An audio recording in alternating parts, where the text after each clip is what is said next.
Hello friends, welcome to SMG channel. अगर आप मेरे चैनल के ऊपर नए हो तो चैनल को सब्सक्राइब कर दो and hit the bell icon to get the latest updates. So आज के इस वीडियो में हम लोग डिस्कस करने वाले हैं कुछ मल्टीपल स्टॉक्स के बारे में, जहाँ पे कुछ ऐसे टारगेट्स हैं जो निकल के आए हैं, कुछ फर्म्स ने शेयर किए हैं, सो वो भी मैं डिस्कस करने वाला हूँ।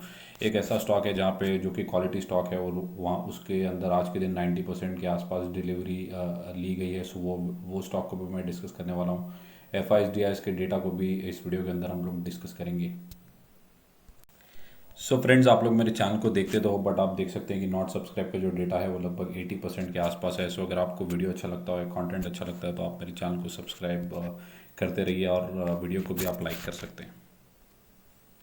सो वीडियो जो है हम लोग एफ के डेटा के साथ स्टार्ट करते हैं। सो आज के दिन 28 नवंबर के आसपास लगभग 935 करोड़ के आसपास की बाइंग जो है वो एफ ने की है, और डी ने लगभग 87 करोड़ के आसपास का जो बाइंग है वो किया है। अगर आप देखें तो 12,000 करोड़ के आसपास की जो बाइंग है वो अब तक हो चुकी है, और अभी 2 दिन और बचे हुए हैं। सो 2 दिन के अंदर एफ क्या करते हैं, तो इस महीना जो नवंबर का महीना था वो थोड़ा सा पॉजिटिव देखने को मिला, जहाँ पे एफ जो है वो अच्छी खासी बाइंग करते हुए देखने को मिल रहे हैं। लास्ट सितंबर से अगर देखें तो एफ जो है वो कंटिन्यूसली बिकवाली कर रहे हैं, सितंबर 2021 से लेके। सो ऑलमोस्ट 1 साल हो चुका है, और मैं मेरे चैनल के ऊपर एक आज ही के दिन एक ऐसा भी वीडियो बनाने वाला हूँ जहाँ पे मैं मल्टीपल चीज़ों को डिस्कस करने वाला हूँ। सो वो वीडियो को भी आप चेकआउट कर सकते हो इन फ्यूचर। और यहाँ पे अगर डी देखें तो लगभग 1500 करोड़ के आसपास की जो है सेलिंग करते हुए इस महीने के अंदर हमें देखने को मिले अब तक। सो एफ ने डी ने जो है काफ़ी अच्छा बाइंग किया है और मार्केट को संभाल के रखा है। सो हो सकता है कि माइनर सी प्रॉफिट बुकिंग जो है वो भी डी करते रहे बीच बीच में। सो यहाँ पे देख सकते हैं आज के दिन डाउ जोन जो है वो ओपन हो चुका है, और 0.50 पॉइंट्स के आसपास की जो गिरावट है यहाँ पे देखने को मिली, लगभग 172 पॉइंट्स के आसपास की गिरावट यहाँ पे देखने को मिली। सो पिछले अगर कुछ दिनों में अगर देखें तो अच्छी खासी तेज़ी हो चुकी थी। सो माइनर सी प्रॉफिट बुकिंग भी हमें डाउ जोन्स के अंदर देखने को मिले। सो देखना होगा कि रात भर में जो है डाउ जोन्स कैसा परफॉर्म करता है, और फॉलोड बाय निफ्टी भी कैसा परफॉर्म करेगा कल के दिन में। नेक्स्ट जो स्टॉक है वो है, पहला जो स्टॉक है हमारा विप्रो है। सो विप्रो भी काफ़ी टाइम से चला नहीं है, और अगर देखें तो कोविड में जो तेज़ी आईटी स्टॉक्स के अंदर देखने को मिली, उसके बाद अगर आप देखें तो टीसीएस के अंदर, इन्फोसिस के अंदर थोड़ी सी नरमी देखने को मिल रही है, और विप्रो के अंदर थोड़ी सी ज़्यादा ही देखने को मिल रही है ड्यू टू द Q2 के नंबर, जो कि ठीक ठाक देखने को मिले थे।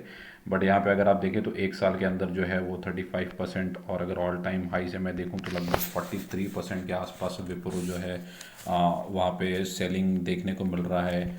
सो यहाँ पे देखिए, ये जो कंपनी है ये बोनस डिविडेंड ये ज़्यादा बांटते हुए देखने को मिलती है। कंपनी जो है वो काफ़ी ज़्यादा कैश रिच है। सो आईटी कंपनीज अगर आप देखें, ओवरऑल जो भी बड़ी बड़ी आईटी सेक्टर्स की कंपनी है वहाँ पे कैश बहुत ज़्यादा है। सो कंपनी जो है डिविडेंड और बोनस काफ़ी ज़्यादा बांटते हुए देखने को मिलते हैं। सो ये भी कंपनी काफ़ी अच्छी है, बट पिछले कुछ क्वार्टर्स जो है वो इतने अच्छे नहीं रहे, जिस वजह से अगर आप देखें तो अच्छी खासी तेज़ी यहाँ पे अगर देखें, कोविड से लेके 1 साल के अंदर ही कंपनी ने लगभग 295-300% के आसपास के रिटर्न्स बना के दे दिए अपने शेयर होल्डर्स को। सो वहाँ से अगर आप देखें तो लगभग 50% के आसपास की गिरावट स्टॉक के अंदर हो चुकी है। बट आपको ये भी देखना है कि 1 साल के टाइम फ्रेम के अंदर, 1 डेढ़ साल के टाइम फ्रेम के अंदर कंपनी ने जो है वो, एक लार्ज कैप कंपनी ने 300% की, मतलब एक स्मॉल कैप और मिड कैप जैसे जो रिटर्न्स हैं वो विप्रो ने डिलीवर करके दिए हैं। सो ऐसा लाजमी है कि जो स्टॉक है वो थोड़ा सा कंसोलिडेट करे या अपने ऑल टाइम हाई से गिरावट देखने को मिले, फॉलोड बाय द Q2 के नंबर्स भी। बट अब मुझे ऐसा लगता है कि कंपनी के अंदर शॉर्ट टर्म के अंदर लगभग 430-450 के जो लेवल्स है टेक्निकली देखने को मिल सकते हैं दिसंबर के महीने में, या अपकमिंग मंथ्स के अंदर जो है ये लेवल्स कंपनी के अंदर आ सकते हैं। कंपनी ऑलरेडी जो है काफ़ी ज़्यादा पिटाई हो चुकी है। यहाँ पे अगर आप देखें तो लगभग 2.25 लाख करोड़ के आसपास की मार्केट कैप है, और 1.5% के आसपास का डिविडेंड यील्ड। सो मैंने पहले ही बताया कि कंपनी जो है वो बोनस और डिविडेंड से अपने शेयर होल्डर्स को काफ़ी ज़्यादा बेनिफिट करती है। सो जितना ज़्यादा लॉन्ग प्ले अगर आपने विप्रो को चूज़ किया है तो आपको पेशेंस के साथ विप्रो को जो है होल्ड करना है, ताकि जो भी बोनस, स्प्लिट और डिविडेंड आपको longer period of the time में मिले। सो आपको काफ़ी ज़्यादा बेनिफिट हो सकता है। Shorter period of the time जो है विप्रो जैसे रिटर्न्स, अगर कोविड के टाइम में ये 300% रिटर्न्स देख के अगर आपने विप्रो के अंदर इन्वेस्ट किया है तो शायद आपको नहीं करना चाहिए था। बट अगर आप longer period of the time में देखें तो कंपनी जो है वो ऐसे फ्लैट ही चलते हुए देखने को मिलेगी। अगर आप यहाँ पे देखें 10 साल के अंदर या 20 साल के अंदर, सॉरी 20 साल में देखें तो सिर्फ 150% के रिटर्न ही कंपनी ने जनरेट किए। बट मैंने पहले भी बताया था, कंपनी डिविडेंड, बोनस, ये दो फैक्टर से ही अपने शेयर होल्डर्स को रिवॉर्ड करती है। सो आपको लॉन्गर प्ले खेलना होगा तो ये। सो नेक्स्ट जो हमारा स्टॉक है वो है बाटा इंडिया। सो बाटा इंडिया आज के दिन अगर देखें तो लगभग 3.7 रुपीज़ के आसपास जो थी, आज के दिन तेज़ी देखने को मिली। ओवरऑल कंपनी काफ़ी अच्छी है। बाटा इंडिया में नाम से ही पता है कि फुटवेयर के सेक्टर में काम करती है। सो बाटा इंडिया भी अगर आपके पास है या फिर आपके पास रिलैक्सो भी है, सो दोनों भी कंपनीज काफ़ी ज़्यादा अच्छी हैं। कोविड के बाद जो स्कूल कॉलेजेस की ओपनिंग या इनके जो भी शूज़ हैं या फिर ऑफिस की जो ओपनिंग है वो धीरे धीरे होते हुए देखने को मिल रही है, और उसके बाद ही कंपनी के अच्छे। सो फ्रेंड्स, नेक्स्ट जो हमारा स्टॉक है वो है बाटा इंडिया। सो नाम से ही पता चलता है कि बहुत फेमस ब्रांड है। सो कंपनी जो है वो फुटवेयर के सेक्टर में काम करती है। सो अगर आपके पास बाटा इंडिया है या रिलैक्सो है, सो दोनों भी कंपनीज काफ़ी ज़्यादा अच्छी हैं। अगर आप देखें स्कूल कॉलेजेस की ओपनिंग हो, ऑफिस की ओपनिंग हो, सो ये धीरे धीरे ऑलरेडी जो एक रीओपनिंग की थीम है वो ऑलरेडी स्टार्ट हो चुकी है और अपनी धीरे धीरे पीक पे वो जाना स्टार्ट करेगी। सो ये कंपनीज को काफ़ी ज़्यादा बेनिफिट होगा। बट अगर देखें अभी के लिए रॉ मटेरियल जो है वो काफ़ी ज़्यादा महंगे हैं या फिर कहें सप्लाई चेन के अंदर डिसरप्शन है भी, उसके वजह से हो सकता है कि फुटवेयर सेगमेंट के अंदर आपको short span of the time के अंदर आपको काफ़ी ज़्यादा नरमी देखने को मिले। बट ओवरऑल जो कंपनी है वो काफ़ी ज़्यादा अच्छी है। सो अगर आप यहाँ पे देखें तो जो शेर खान है, इन्होंने लगभग 2055 के आसपास का टारगेट कंपनी के ऊपर दिया है। सो बाटा इंडिया का 2055 का टारगेट आपको दिख सकता है। सो अगर मैं एक साल का चार्ट बताऊं तो कंपनी जो है वो 9% के आसपास ही फ्लैट ट्रेड कर रही है। बट अपने ऑल टाइम हाई से या लगभग 2000 के आसपास जो कि इन्होंने टारगेट दिया है, वहाँ से लगभग 17% के आसपास के 17% के आसपास गिरावट का स्टॉक के अंदर हो चुका है। सो अगर आप स्टॉक को खरीद भी रहे हैं या आपके पास होल्ड भी कर रहे हैं, सो अगर आप 2055 के टारगेट के लिए ऑलरेडी बाय कर चुके हैं या आपके पास ऑलरेडी है, सो ये लेवल जो है वो आपको देखने को मिलेंगे। जैसे जैसे रीओपनिंग ये थीम है ये पीक पकड़ेगी और रॉ मटेरियल धीरे धीरे सब सस्ते होंगे। सो ये कंपनीज को काफ़ी ज़्यादा फ़ायदा जो है वो shorter period of the time अगर हो सकता है, जैसे ही ग्लोबल सिनारियोज ठीक हो जाए जल्दी, तो ये कंपनीज को जल्दी फ़ायदा होगा। सो यहाँ पे आप देख सकते हो ये जो कंपनी है यहाँ पे 90% के आसपास की डिलीवरी यहाँ पे देखने को मिल रही है।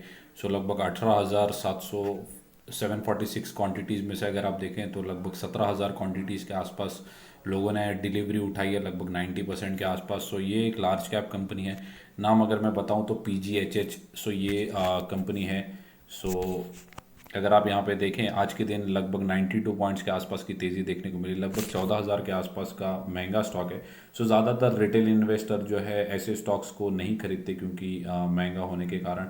बट अगर आप ये देखें, आप ये कंपनी के प्रोडक्ट्स काफ़ी ज़्यादा, जैसे नाम से ही पता चलता है, हेल्थ और हाइजीन। सो अगर आप शैम्पू देखें या जिलेट देखें, एरियल, ओरल बी, पैम्पर्स, सो ये जितने भी ओले, सो ये जितने भी प्रोडक्ट्स हैं ये सब इनके अंडर ही, प्रॉक्टर एंड गैम्बल के अंदर ही आते हैं। सो काफ़ी अच्छी कंपनी है।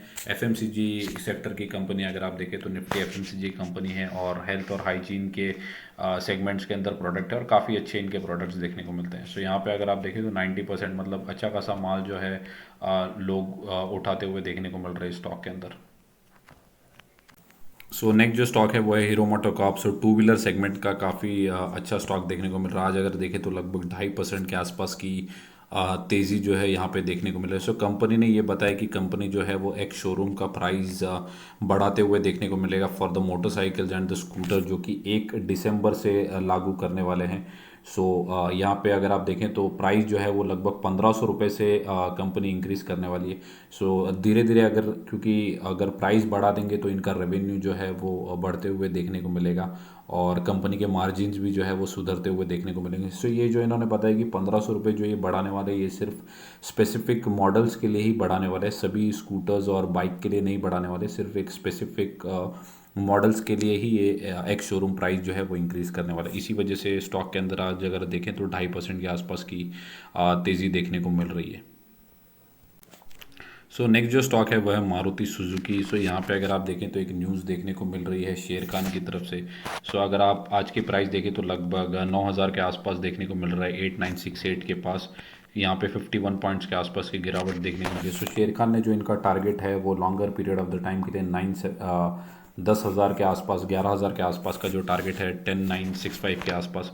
सो यहाँ पे इन्होंने, शेर खान ने इनका टारगेट दे दिया है। सो अगर आप देखें तो ऑटो सेक्टर की ये कंपनी है, बट ऑटोमोबाइल पूरा सेक्टर जो है वो पिछले 5 साल से कुछ भी परफॉर्म करके नहीं दिखा है, बट जैसे हम सबको पता है कि जो फ्यूचर है वो ईवी का है, या एक पूरा डायमेंशन फॉर ऑटोमोबाइल सेक्टर या इंडस्ट्री जो है अपकमिंग ईयर्स के अंदर चेंज हो सकता है। सो अगर आप देखें तो 5 साल के अंदर कंपनी ने सिर्फ 4% के आसपास के रिटर्न जनरेट करके दिया। और आप जितने भी स्टॉक उठाकर देख लें तो पिछले 5 साल में जितने भी ऑटोमोबाइल कंपनी है किन्होंने जो है पैसे बना के नहीं दिए। सो आप देखेंगे कि ये जो मार्केट के अंदर है सेक्टर रोटेशन देखने को मिलता है। कभी बैंकिंग स्टॉक्स ही आपको चलते हुए देखने को मिलेंगे, कभी आईटी स्टॉक्स ही चलते हुए देखने को मिलेंगे, कभी केमिकल स्टॉक्स चलते हुए देखने को मिलेंगे, कभी ऑटोमोबाइल के सेक्टर चलते हुए देखने को मिलेंगे। सो ऐसे करके जो है सेक्टर रोटेशन होते रहता है। बट अगर हम longer period of the time के लिए स्टॉक्स को होल्ड करेंगे, अगर आप देखिए आधे इंडिया के अंदर जो है गाड़ी सब मारुति के पास है। सो इनके पास काफ़ी बड़ा मार्केट शेयर है, बट स्टॉक जो है वो इतना ज़्यादा परफॉर्म करके नहीं दिखा रहा। बट अगर आप longer period of the time का चार्ट देखें तो लगभग 5,000% के आसपास के रिटर्न जो है कंपनी ने जनरेट करके दिए हैं। सो अगर यहाँ पे अगर आप देखें, कंपनी जो है वो 2018 के आसपास लगभग 9,500 के आसपास ट्रेड कर रही थी। सो ये जो लेवल है कंपनी का हाल ही में आया था, बट उसके बाद वापस से गिरावट देखने को मिली। सो ओवरऑल कंपनी काफ़ी अच्छी है, अगर आप होल्ड करते हैं तो होल्ड करके रख सकते हैं। सो नेक्स्ट जो स्टॉक है वो है एक्सिस बैंक। सो बैंकिंग सेक्टर का काफ़ी अच्छा स्टॉक देखने को मिल रहा है, और एमर्जिंग स्टॉक में कहूँगा आईसीआईसीआई बैंक और एक्सिस बैंक जो है वो एमर्जिंग बैंक देखने को मिल रहे हैं आफ्टर एचडीएफसी बैंक और कोटक बैंक। अगर हम देखें तो एक्सिस और आईसीआईसीआई जो है काफ़ी अच्छे इमर्जिंग बैंक्स देखने को मिल रहे हैं। सो यहाँ पे भी अगर हम देखें तो प्रभुदास लीलाधर जो कि एक रेटिंग एजेंसी है, इन्होंने लगभग 1100 के आसपास के टारगेट्स जो है वो देखने को दिए हैं।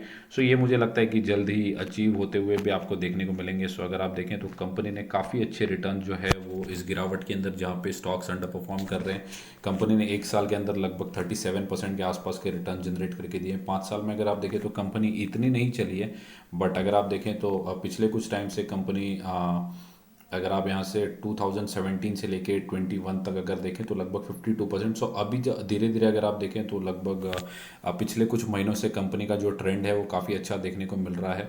बट अगर आप longer period of the time देखें तो लगभग 26,000% के रिटर्न जो है कंपनी ने जनरेट करके, आप चार्ट अगर देखें तो कभी गिरावट, फिर तेज़ी, फिर गिरावट, फिर तेज़ी। तो ये जो अच्छी क्वालिटी स्टॉक्स होते हैं, बैंक्स होते हैं, या कोई भी सेक्टर्स के अच्छे लीडर्स होते हैं, वो आपको ऐसे ही चार्ट्स देखने को मिलेंगे।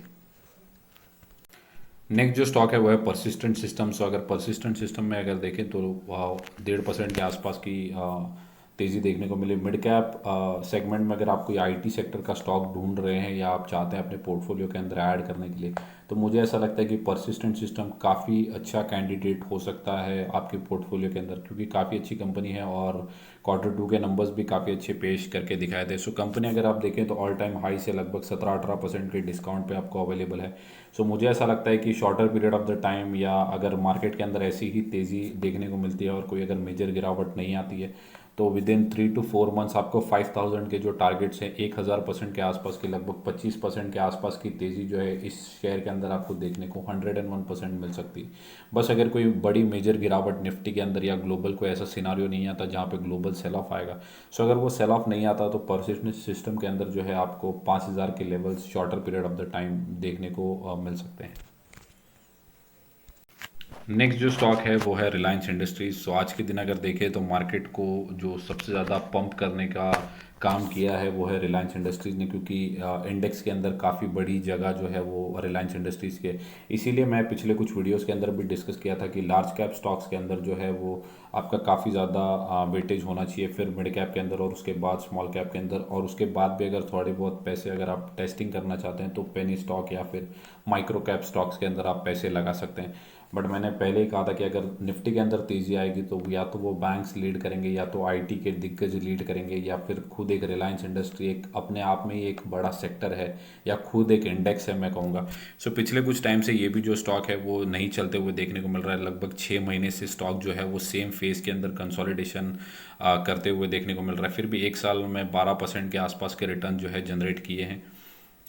और 5 साल में अगर देखें तो 200% के आसपास के रिटर्न जनरेट करके दिए। सो आपको रिलायंस इंडस्ट्रीज से और क्या एक्सपेक्टेशन है? अगर इतना बड़ा जाइंट आपके 5 साल में 200%, 150% भी अगर रिटर्न जनरेट करके दे तो भी बहुत बड़ी बात है। सो मैं यही कहूँगा कि हर गिरावट के अंदर यहाँ पे एसआईपी के वे में बाइंग करके चले। मैं हर जहाँ जहाँ पर गिरावट देखने को मिलती है, मैं अपने चैनल के ऊपर जो है वो वीडियो बनाते रहता हूँ रिलायंस इंडस्ट्रीज़ के ऊपर। और काफ़ी बड़ा स्केल अप ये लोग करने वाले हैं in terms of renewable energy, क्योंकि पेट्रोकेम से इनका जो है वो धीरे धीरे साइडलाइन करके बहुत ज़्यादा फोकस जो है इनका रिन्यूएबल एनर्जी सेक्टर के ऊपर काफ़ी ज़्यादा होने वाला है, जहाँ पे ये इन्होंने हैवी इन्वेस्टमेंट भी करना है, जो कि इन्होंने लास्ट अपने बोर्ड मीटिंग्स के अंदर बताया भी था।